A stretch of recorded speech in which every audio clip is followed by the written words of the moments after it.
Yeah, that's Steve's house. 'Cause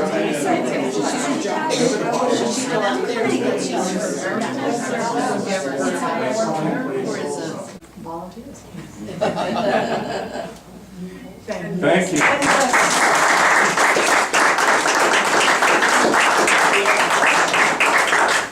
Thank you, Marilyn. That was great. Also, just so you know, later on, you have an opportunity to buy the book.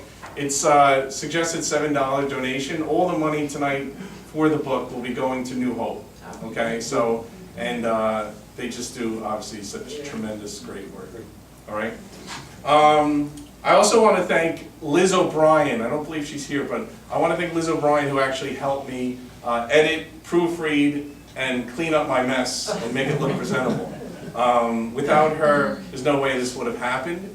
And the other thing that was interesting about Liz O'Brien is that she was a teacher right down the road in Pascack Valley for about 20 years. She taught English.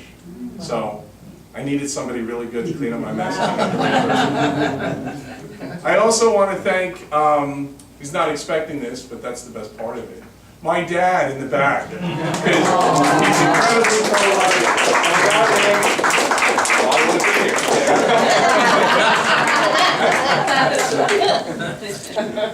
I'd just like to get a show of hands. Who has seen the movie It's a Wonderful Life? I love that movie for a number of reasons. I always force my sister to watch it with me at her place at Christmas time. But I love it because it's so real, it's so human, but actually it's also so pro-life. Now there's nobody pregnant in the movie, but it's very pro-life. And I just want to, I know you guys know the movie, so I won't bore you with it, but I'd just like to do a quick recap and touch upon it. We all know Jim Stewart, right? Who plays George Bailey. I was trying to remember George Bailey. George Bailey, he had a good life, but things weren't going so hot. And eventually he had a couple of stumbling blocks. One was he had debt up to his eyeballs. The other was the town was kind of rigged, so he wasn't all that happy about the situation. So he saw kind of like his job and even his future for his family was like a dead end. So things weren't going so well, and things just kept getting worse. And he started taking it out at the house. So his kids, his wife, started getting a little testy with that. So he kind of had it up to here, and then he went to the pub. And he figured, let me drink away some of my sorrows and, try to resolve some of this. So in the middle of that, he throws up a prayer, which to be honest, is actually my daily prayer. I love this prayer. Even though he's half in the bag, he's still saying a prayer because he feels so much sorrow. And he just says, God, you know what? I'm not a praying man. I don't even know if I believe you, but you know what? Show me the way. So it's such a beautiful thing because how many of these girls are saying, show me the way? I'm pregnant, I'm a teenager, I'm in college, I don't have money, I'm in a difficult situation, show me the way. I don't know what to do. I know what the right thing to do is, but I don't know if I have the strength or the courage to do it. So that's what's happening in that film. To me, that's such a pro-life, such a beautiful thing. But then later on, as the film goes on, he meets his guardian angel Clarence, right? And let's just say the dialogue between them is interesting. So then it gets to the point where he says, you know what, Clarence, you're a fraud, you're not even an angel, get out of here. And he says, I wish I was never born, right? I wish I was never born. So what does that mean? He says, guess what, I'm going to use that against you, or really for you. So he grants his wish. He was never born. So then he gets to see what his life was like, but more importantly, all the people that he knew in his own life, right, that he affected in a very positive and beautiful way. So Mary, who was his wife, wasn't married. She was a widow. I'm a little sketchy on the details, but I believe he saved somebody's life. And that his brother, right? Thank you. And so that didn't happen possibly, right? So all these incredible things because he was here. He lived, right? So if he wasn't around, these things going to happen. So eventually he begged the angel, come on, just bring me back. I'm going crazy. The police think I'm nuts, and all that, right? So it winds up happening. He brings him back, And he gets home, he still has the debt, he still has all these problems. But guess what? He doesn't care. He could care less. He's as happy as a pig in mud. Sorry for the expression. But anyhow, he's so happy. And what does he realize? What's the most important thing? His family. People in his life. That's the most important thing. And so, I'm not going to do that. That was the most important thing in his life, and he realized all these things, debt, all these other things mean nothing. Okay? That's right. So, what does that mean to us? We saw how his life was changed, how he changed so many people's lives. How can we change people, specifically girls that are having a difficult time, Exactly. that are really can only see, like he did, the negative stuff. Right. All they see is the negative stuff. Oh, I don't know, there's no way I'm going to get through this. All I have is fear, right? But all of a sudden he realized when he went back to his home, and he saw his wife and he saw his kids, he goes, I don't care what you do, just give me a hug, I'm so happy to be alive, right? So this is what I think, and I know New Hope does, and I think this is what the pro-life movement tries to do as a whole, is to go ahead and say, you know what, we want to show you the bright side of it. You're going to love your baby so much, you won't even think about any of these other things, okay? So I like to propose just 3, and actually I feel like I'm preaching to the choir because I know you guys know all this stuff, but just 3 ideas in how we could be pro-life. I'll just put them here. This is for me because my memory's shot. Pray. I got a beautiful story. A friend of mine, Ed, did. He's a mailman, so he typically works on a Saturday. But one Saturday he wasn't working, and so he decided to go down to the abortion facility. And he said, you know what, I'm going to go down tomorrow, Saturday morning. Saturday morning came and he was kind of tired, and he was just kind of like, oh man, this bed is nice and cozy, I ain't getting up, you know? And he's like, oh, but I should go. Yeah, I'll go. So he went. And he went down to the abortion facility. Nobody was there. And when he was down there, a young couple was across the street. He knelt down, he prayed his rosary. He didn't do it for show. I know Ed. Ed's like amazing. He used to be a monk. So he's kneeling down, he's praying the rosary, and time went by. He noticed the couple, they noticed him. They never spoke to each other, not even once, until the couple came across the street. And they said, we're keeping our baby because of you. Because you were here. Because you were here. Yeah. He didn't say anything, right? So was prayer powerful? I think so. Gonna try to get through this without any water. Okay. Boy, I hate that. The second part is counseling. I'm gonna need that. Counseling. Counseling's so important. It's actually a thing that probably a lot of people don't want to do because it's like, oh, confrontation? Something like that. Somebody's gonna reject me?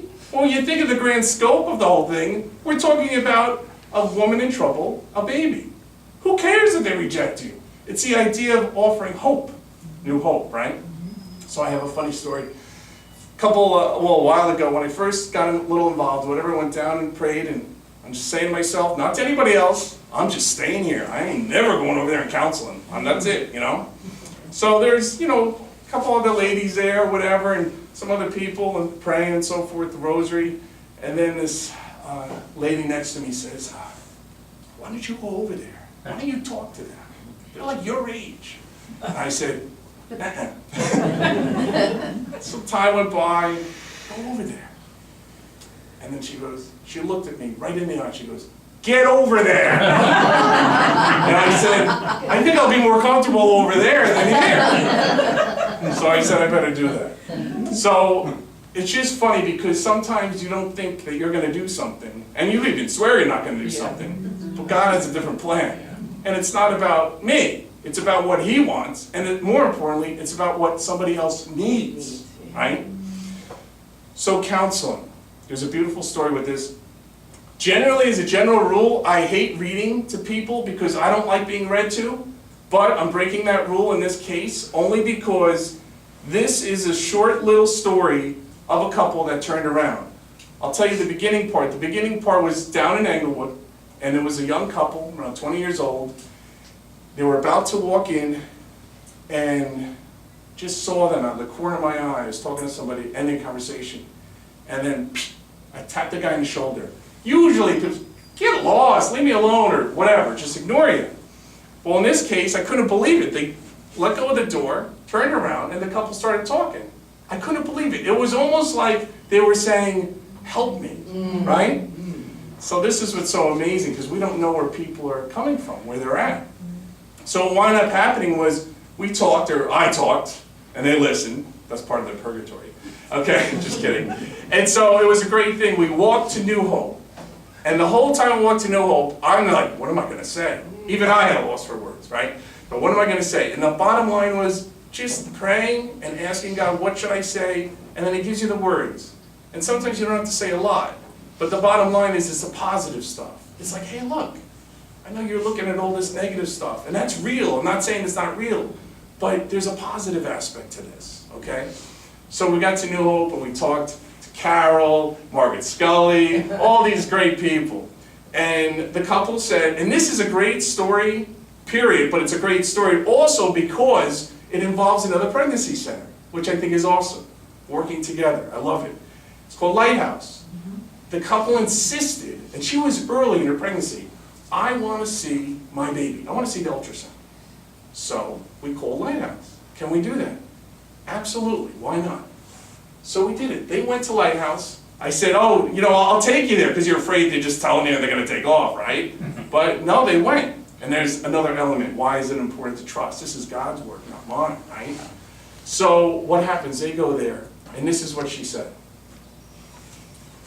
We were about, I'm going to kind of repeat a little bit what I said, but this is, we were about to make the worst mistake of our lives. We had traveled to Englewood from Howell, New Jersey, almost 2 hours away, determined to have an abortion. We felt pressured by the problems we thought would arise, and we feared that our lives were going to end. As we were about to enter the horrible place, the abortion center, a man stopped us and helped us realize that there was much more to consider besides the negative stuff that was running all through our minds. He helped us get to Lighthouse to confirm how far along in the pregnancy I was. As we were getting the ultrasound down at Lighthouse, our hearts began to melt, and we were filled with joy when we saw our little peanut and a little heart pumping. Seeing our son for the first time literally changed our lives as we realized we had so much to live for. He is truly the best choice we have ever made. So that's a beautiful story. Last part, signs.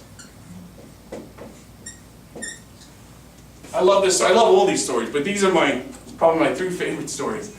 I didn't personally witness this. Somebody told me this, but over in Spring Valley, they are very active as well in the pro-life, and they had the 40 Days for Life, which by the way is starting tomorrow.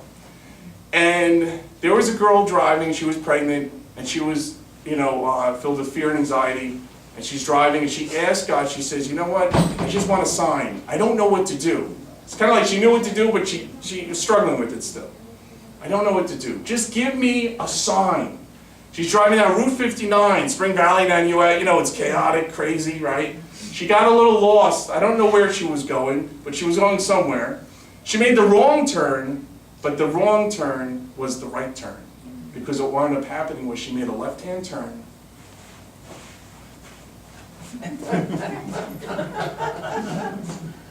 I usually go in circles. That's the kind of story of my life. She made a left-hand turn, and she saw all these people standing there, holding a sign such as this. And she got her answer. She got her prayer answered. She knew exactly what to do. So sometimes people might say, stand out there with signs, what do you need, attention, all that kind of stuff. No, it's not about that. You have tons of people driving by, and then all of a sudden, you might have a couple in the car. It will instigate, in a good way, a very good conversation. Hey, let's talk about that. What's that all about? We know if people work for Verizon or any other company, If there's